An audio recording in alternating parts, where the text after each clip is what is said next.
Hello अस्सलाम वालेकुम। आज हमने इलेक्ट्रॉन अफिनिटी को डिस्कस करना है।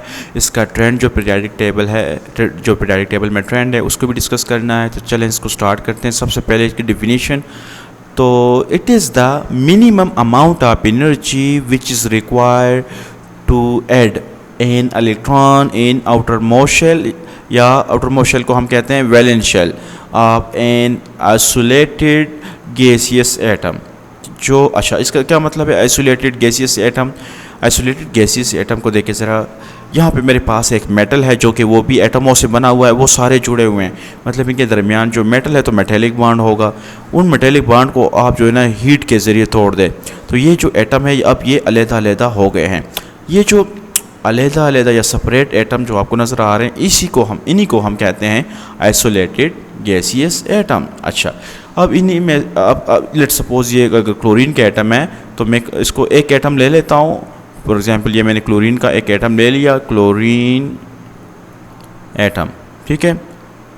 तो मुझे पता है कि क्लोरीन के बाहर वाले शेल में 7 इलेक्ट्रॉन होते हैं, जिसको मैंने लिखा है। ये देखिए ज़रा, इसका जो इलेक्ट्रॉनिक स्ट्रक्चर ये बताता है कि इसके बाहर वाले शेल में जो है ना 7 इलेक्ट्रॉन है।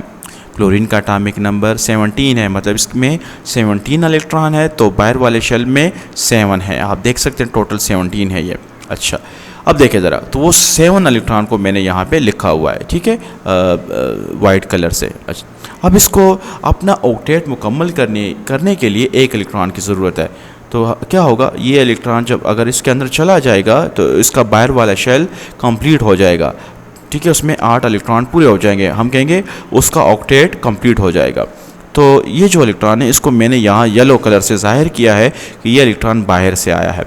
तो एक इलेक्ट्रॉन डालने के लिए जितनी एनर्जी चाहिए वो है 349, ठीक है, 349 किलो जूल पर मोल। अच्छा, अब यहाँ पे माइनस का साइन है। माइनस का साइन का मतलब होता है कि इतनी एनर्जी रिलीज़ होती है। आयोनाइजेशन एनर्जी में पॉजिटिव का साइन होता है, मतलब इलेक्ट्रॉन उतनी एनर्जी एब्जॉर्ब करता है। यहाँ पे इलेक्ट्रॉन इतनी एनर्जी रिलीज़ करता है तब जाके वो अंदर चला जाता है। अच्छा, तो अब इसके इलेक्ट्रॉनिक स्ट्रक्चर को देख के ज़रा, तो हमें ये पता चलता है इसके बाहर वाले शेल में 7 इलेक्ट्रॉन है। तो लिहाजा एक मैंने इसमें जब डाला, एक इलेक्ट्रॉन डालने से इसके ऊपर जो है ना -1 चार्ज आता है। तो इसलिए यहाँ पे मैं लिखूँगा इस पूरे एटम के ऊपर -1 चार्ज, इसलिए मैंने स्क्वायर ब्रैकेट लिखा, इस पूरे एटम को सेलेक्ट किया और यहाँ पर मैंने -1 लिखा। तो अब चूँकि अब इसने एक इलेक्ट्रॉन लिया है तो लिहाजा इसके ऊपर -1 चार्ज आ गया।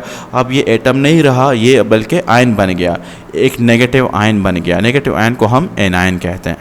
अच्छा, अब पीरियोडिक टेबल में इसका ट्रेंड हम देखते हैं, trend in periodic table.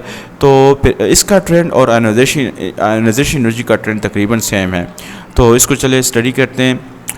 In A group from top to bottom electron affinity is decreasing. क्या मतलब कि जब आप देखें इलेक्ट्रॉन अफिनिटी का अगर आप मीनिंग देखें ना, इसका मतलब होता है अफिनिटी का मतलब होता है, अगर इस दोनों का मैं मतलब बताऊं, इसका मतलब होता है लव फॉर इलेक्ट्रॉन। क्या किसी एटम में इलेक्ट्रॉन हासिल करने के लिए कोई चाहत है, कोई लव है या नहीं? तो ये जो इसको हम कहते हैं इलेक्ट्रॉन अफिनिटी। ये टॉप टू बॉटम डिक्रीज़ होती है, ठीक है। टॉप टू बॉटम, ये जो बॉटम वाले आपको जो ये जो एटम नज़र आ रहे हैं, इनकी इलेक्ट्रॉन अफिनिटी सबसे ज़्यादा लो है, ठीक है, लोएस्ट है।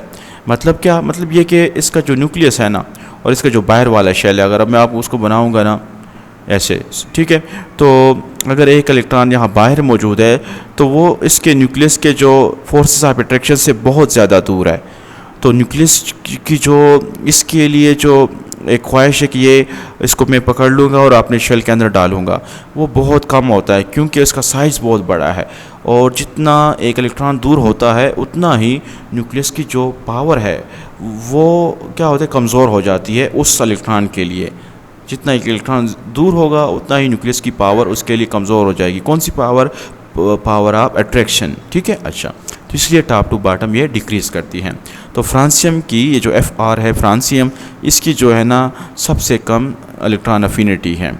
अच्छा, ये इलेक्ट्रॉन नहीं लेता। अच्छा, अब हम इसको, अच्छा रीज़न्स क्या है क्यों इलेक्ट्रॉन अफिनिटी डिक्रीज़ होती है? कि जनाब एटॉमिक साइज़ इंक्रीज़ होता है, जब साइज़ इंक्रीज़ होता है तो न्यूक्लियस दरमियान में पड़ा रहता है, और वो ज़्यादा साइज़ इंक्रीज़ होने की वजह से जो बाहर एक इलेक्ट्रॉन अगर पड़ा हुआ है तो न्यूक्लियस इसको अपने शेल के अंदर नहीं ला सकता।